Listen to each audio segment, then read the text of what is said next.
Hi, everybody. It's Mike from Here the Watchmen. We're here this morning. It's a beautiful day where I live. I hope it's a beautiful day where you live. And we're excited. In just 2 weeks now, we're going to be in Dallas, Texas for Hear the Watchmen, where the title is Sounding the Alarm. And boy, oh boy, is it time to sound the alarm. You may have heard, or I don't know if you did hear, about the missile attacks in Israel yesterday, right in town. I mean, this was not on the Gaza Strip. This was launched apparently by terrorists from Gaza, but hit the city. Horrible, horrible event. All the other things going on in the country right now and in the world. It is time to sound the alarm. So we hope that you're going to be in Dallas with us. Go to hearthewatchman.com. There's still a few tickets left. You can sign up for live streaming. Get there, be busy.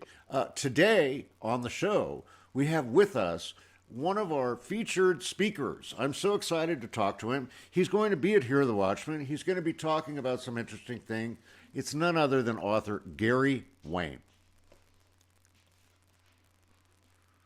Gary, thanks for joining us. Hi, Mike.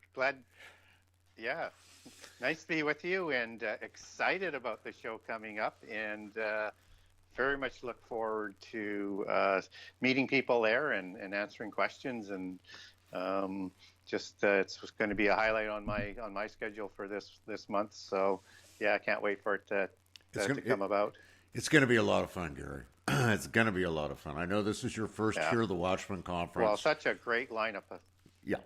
I mean, now, such folks, a great lineup of speakers too. So let's talk about Gary for a minute. Gary wrote a little book, and I say that with tongue in cheek, called The Genesis 6 Conspiracy. He has some other books that he's written as well, but The Genesis 6 Conspiracy.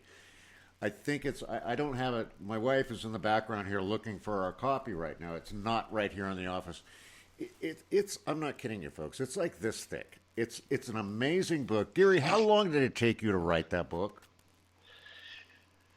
Yeah, the actual writing part of it was about 12 years. And then there was research before that. So, but as I got into it, I found I needed to add more stuff into it. So, I started researching prophecy and this whole aspect about giants and as they intermixed in about 1980. So there's, getting close to 40 years of research that I've done and continue to do. And so writing that book, I thought it would be a nice short book because I just wanted to connect giants with the end time. But as I said, as I started to write it, it just became this, adventure that I went down so many rabbit holes. I wasn't sure that I was going to be coming back up or not. So I can only imagine. Now, Gary, you're gonna have copies, I hope, of Genesis 6 with you in Dallas, Texas. Can people come and talk to you about the book while you're there and maybe get an autographed copy? Yeah. I will have books that are available for sale at the show. And yes, please come by the booth and talk to me and feel free to ask or comment on anything that you like. I this is my passion. I love to talk about it and I love to answer questions. Well, I know, Gary, that you spent all that time writing that book, but now what do we have? What are we looking at today? What's coming in the future here for Gary Wayne? Yeah, and I'm really trying to bear down and get more time to get the next book out. So my publisher wants me to do a sequel to Gen 6, but what I'm working on first is a book on prophecy, because prophecy is just really my passion and why I'm so thrilled to be at the upcoming conference. So it's going to be on Second Exodus and how important Second Exodus is to end-time prophecy and how to understand the Old Testament prophecies in terms of Israel, lost Israel, and Judah, and not to confuse those with the church. And so to understand end-time prophecy, this is one of the keys so that you don't get things kind of confused, because the end time is just filled with so many different streams and narratives that it's easy to conflate and it's easy to say, well, that doesn't make sense. So to me, that's an important part of end time prophecy. I couldn't agree with you more, Gary. I mean, I think that, uh, if you, all the information out there about the end times, it's kind of like going into Google and typing in what is a fish and getting like, 450,000 hits. Yeah. I mean, there's just so much Yeah. information out there. So, what you're trying to do with the new book is you're trying to kind of funnel that all down so that we can get to reality. Is that the way I understand it?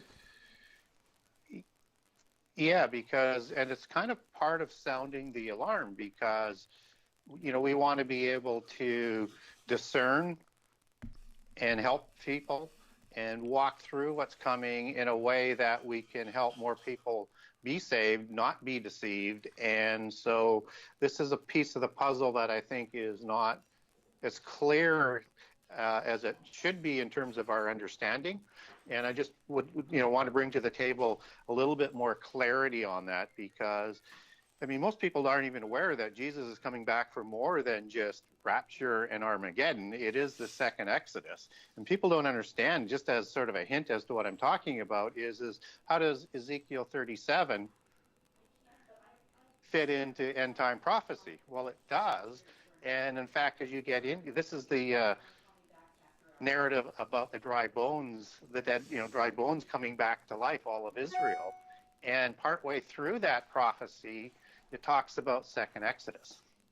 And of course, second Exodus is talked about as being in the end time.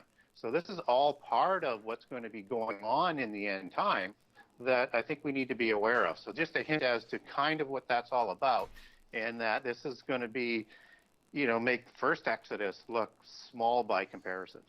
Yeah, I think you're right. But I'm glad you brought that up, because he is coming back for much more than just Armageddon and the rapture. There's much more to it than that. And I'm glad that someone is going to address that and be a part of that. Now, without giving all your secrets away, what is it when you come to Dallas that you will be talking to people about? Yeah, so it's going to be hopefully an interesting approach, because I want to get out the message of sounding the alarm, because that's the theme of the conference, and I believe, and the end times are on the horizon. So we want to start sounding the alarm, and we don't want to be too redundant. So my approach is going to be is how do we sound the alarm in a way that makes sense, that people will accept the message, so that we're not deceived, so that we're not deceiving people, and that we not lose faith when we understand that a lot of times end time prophecy, or prophecy in general, doesn't happen the way you think it's going to happen. And so I'm going to do that by walking through what Jesus said in Matthew 24. And as I walk through that, I want to hit on some really interesting prophetic things that might be quite revealing for people that they haven't looked at as closely. And if anybody knows my approach, is I place all prophecy around what Jesus said first. Yeah, and I know that about you, and that's a wonderful trait that you have. Well, that's exciting stuff, folks. I mean, I'm looking forward to it. And Gary is speaking, I believe, on Sunday. So come on out. Get out there and be a part of it. You're to hear the Watchmen, MEN.com. Gary, I need to ask you, what do you think, in your opinion, is the most important thing for Christians to be doing today in these times? What's the most important thing?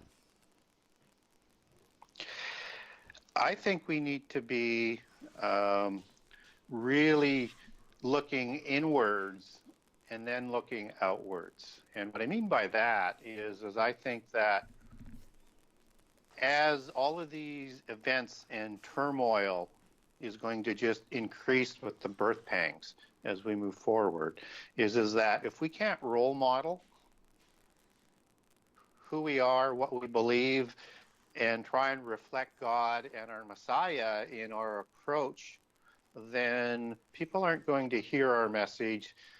The message isn't going to resonate. And I think what we need to do is not only role model, but approach it in a way that will invite people to search out scripture and learn for themselves, as opposed to being turned off by the message of what we're doing. And it's not saying let's be weak on scripture. It's saying, no, let's live scripture so that people will say, yeah, what they say, what they do makes sense. And even if I'm not ready to hear that message now, when these other things that we're telling them about with accuracy,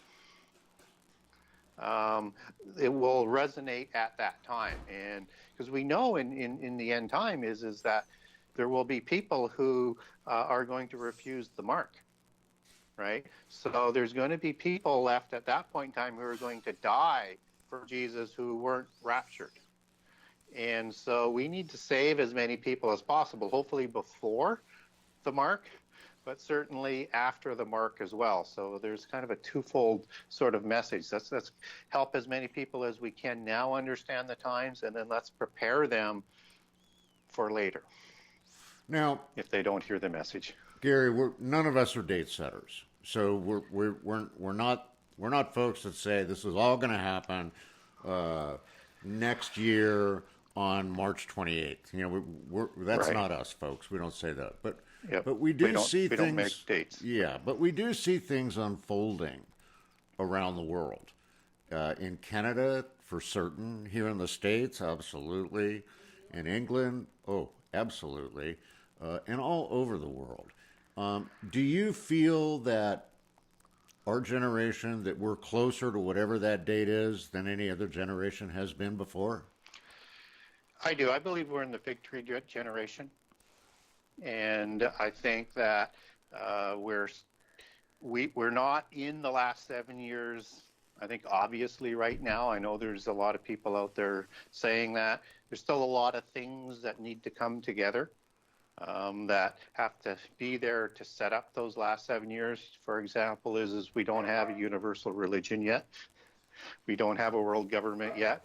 We don't have a place on the extremity or the wing of a temple for the Jewish people to make their sacrifice for the first 3.5 years of the last 7. What we do see is those things coming together.